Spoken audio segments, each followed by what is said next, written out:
Pwede na pong makinig po dun sa susunod. Opo. So narinig ko po kanina marunong na po kayong gumawa ng dishwashing. Tama po ba?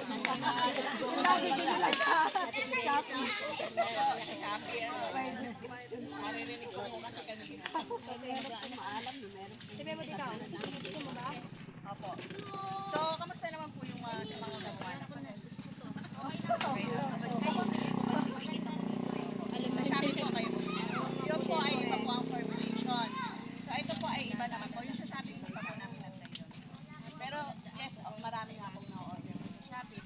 And, sa amin naman po, ang ituturo lang po namin is kung paano po nagawa. Hindi naman po namin kayo giant na sa amin po kayo kuha or opo. Ego next mo. So, dito po sa ating dishwashing Kaya mo ba? nagagawa is 7 liters na po. Ate, So, ang kailangan po natin tubig po is 15 liters po. 15 liters po lang naiinom na tubig. So, kapag naiinom po, ibig sabihin po, malinis po siya na po. Mga purified, distilled, clear po, kaya na po. So, bakit po ba malinis na tubig? Kasi po, kapag malinis na tubig po yung ginamit natin, tatagal po yung dishwashing liquid natin ng 6 months to 1 month. Tapos sa tubig po talaga nakasalalay, itatagal na ating dishwashing liquid.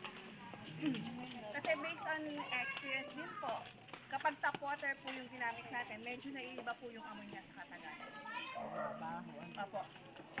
So, yung kagamitan naman po, ang kagamitan po ang gagamitin natin is plastic. Huwag po kayong gagamit ng mga metal kasi magkakaroon naman po siya ng chemical reaction. Kung napansin niyo po kanina dun sa sulok, sinalo na po namin yung S-less po. Ito po yung parang gel form po. Ito po yung magiging soft base po ng ating dishwashing liquid. Medyo may katagalan po kasi siyang tunawin. Kanina po, binilisan lang po namin kaya nagmula po siya. Ano po. Pero kung kayo po yung gagawa sa bahay, isang direction lang po yung paghalo. Para po maiwasan po natin yung pagbubula. Ilagay nyo lang po yung S-less po dun sa tubig. Haluin nyo po ng konti. Iwanan nyo po. In-advise po namin mas maganda overnight. Para kinabukasan po, tunaw na siya. Hindi nyo na po kailangan maghalo ng matagal. Then kapag ganito na po siyang clear, pwede nyo na pong ilagay yung mga ibang formulation. Kailangan po kasi talaga, tunaw na po siya. Pag may nakita pa po kayong konting buo-buo, hayaan nyo lang po muna. Kasi po kapag po may mga buo-buo pa, medyo may, alam po, natitira po talaga. Mapangit, medyo hindi po maganda yung kinakalabasan. So kapag ganito po, tunaw na po siya, pwede na po natin ilagay yung colorant.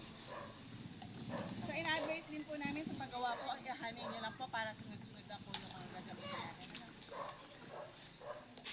Yung colorant po natin green, yung scent po natin mamaya is calamansi. So sunod po natin ilalagay yung EDTA. Ito po yung ethylene diamine tetraacetic acid po. Ito po yung nakakatulong po. Papahaba na siya ang buhat ng ating dishwashing. Then sunod po yung preservatives po.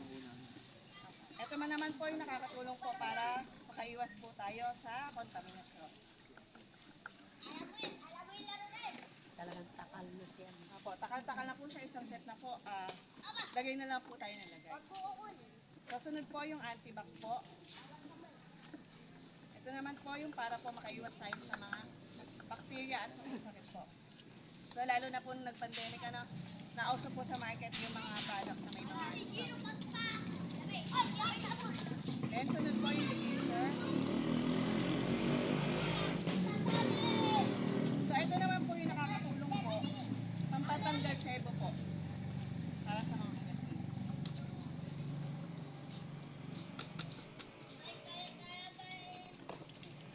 Sunod po natin yung magka-partner po ng foamer at foam booster. Yung foamer po, pampabula po siya. And yung foam booster po, para po lalo pa po siyang bumula. Kasi sanay po tayo ng mga ginagamit po natin mabula. So, parang walang visa kapag hindi po mabula. So sa paghahalo po, dire-diretso lang po siya. Para po well combined po yung ating mga formulation. Sa bulo na.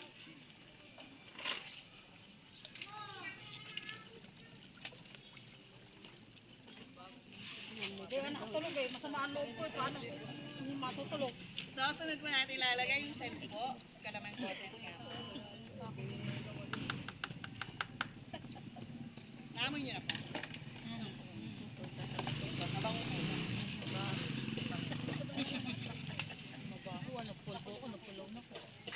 So, ang uling-uli po natin ilalagay yung ating pong sodium chloride.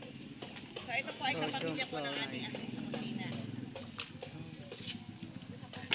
Ito po ay nagsisilbing pampalapot po sa ating dishwasher.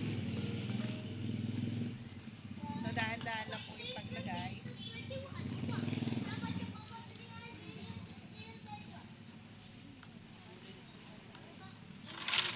So, just in case po napadami po yung lagay ng tubig po ninyo. Nakulangan po tayo sa lapot po ng ating dishwashing liquid. Pwede po tayong kumuha ng table salt po sa kusina po. 1 to 2 tablespoon po, pwede na po. Para po yung po ilagay po natin dito para lumapot po. Pero ito pong ating sodium chloride sa dishwashing liquid ay huwag nyo pong gagamitin sa kusina. May halo po kasi itong panting chemical. So ayan po. Hintayin lang po natin siyang matunaw po. And then, tapos na po yung paggawa ng ating dishwashing liquid. So kung kayo po yung nagawa, mararamdaman nyo po sa kalagitnaan ng paghahalo po, medyo bumibigat po siya. Ibig sabihin po nun, lumalapot na po siya. So may tanong po sila. Ma'am, saan po nabibili yung mga ito? So ito pong set na ginawa po namin is available din naman po sa office namin. Since tinuturo po namin siya, yung po mga interested po, pwede po makisabay po namin ng bili po sa magkano. Yung isang set po ay 350 pesos. 17 liters. 17 liters. Ma'am, yung pong normal po bang tubig, pwedeng yung galing sa gripo, ma'am? Pwede naman po yung galing sa gripo, ma'am. Pero yun nga po, sa katagalan po, nag-iba po. Hindi So, dapat, ma'am, i-consume nyo po. sa tubig ka lang ang Opo. inumin. Kung gagamitin nyo po sa pang-business mo, mag-invest na po talaga tayo sa tubig.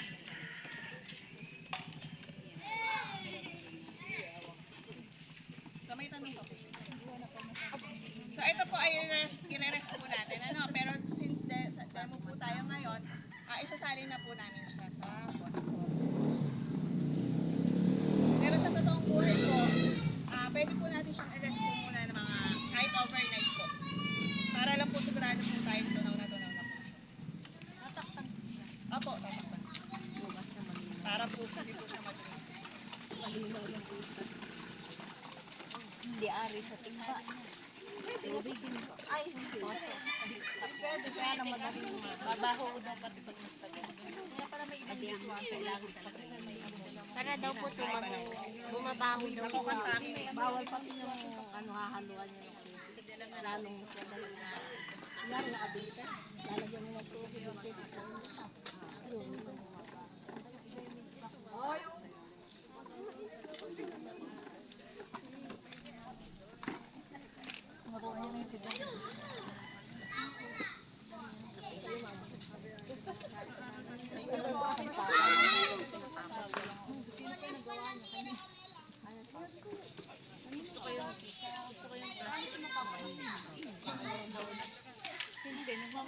Malaki nito, ayun ah.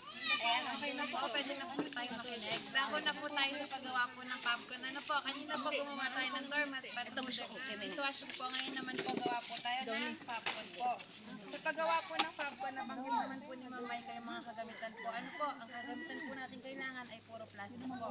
Sa paggawa po ng popcorn, kailangan po natin ng 14 liters po na clean water, 2 liters po na mainit na tubig.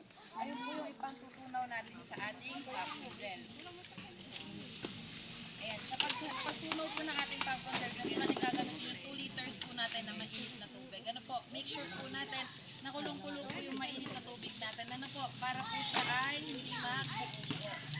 Nakita niyo po yung sa paghalo ni Kuya Miyo po, mabilis po yung paghalo. Unlike po sa dishwashing po, mabagal po para iwas po pagbubula. Hindi po natin ilalat yung ating mainit na tubig, ipambabanto po natin siya sa ating matitira po. Yan, dire-diretso lang po yung paghalo, saka isang way lang po yung ating paghalo.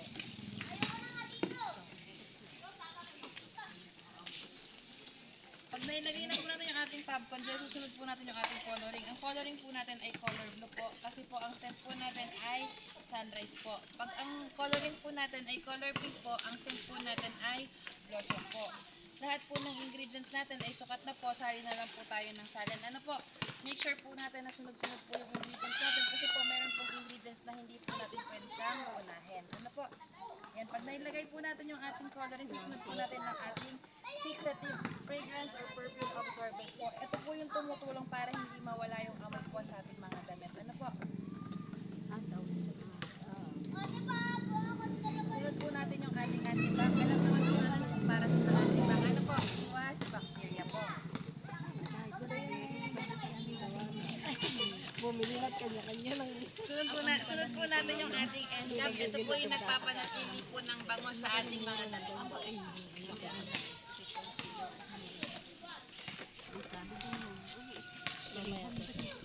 Yan, mag-iiwan po kami sa inyo ng module. Nandito po yung sunod-sunod po na procedure po. Ano po? Sunod po natin yung anti-foam. Ano po ba yung anti-foam? Yung anti-foam po, ito po yung tumutulong ng pagtanggal po ng sobrang bula sa ating mga damit. Nailagay na po natin yung 5 ingredients po natin. Ano po? May naiiwan po tayong dalawa, yung ating disinfectant po at saka scent. Hindi po muna natin siya ilalagay sa ating popcorn. Bakit po? Kasi di ba gumamit po tayo ng mainit na tubig. Pag inilagay po natin sila ng mainit pa po yung tubig, mag-e-evaporate po. Hindi niya ma-absorb yung ating scent saka po ating disinfectant. Make sure lang po natin na maligamgam na po yung tubig natin. Tapos pwede na po natin silang sabay ilagay.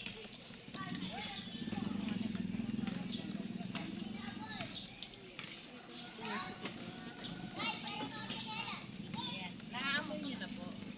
Sino pong walang pangamoy? Ako po may COVID. Ayan po. Ganun na po kabilis yung paggawa po ng popcorn. Ano po? I-rest lang po natin siya ng 1 to 2 hours po. Natakpan po na natin siya para po magkakalilan po yung ating mga ingredients. Tumatagal po yung ating popcorn ng 6 months to 1 year po. Depende po sa water na ginamit po natin. Ano po? Sabi po ni Ma'am Maika sa tubig po, pag gumamit po tayo, minsan po ay nagkakaamoy po. Ano po?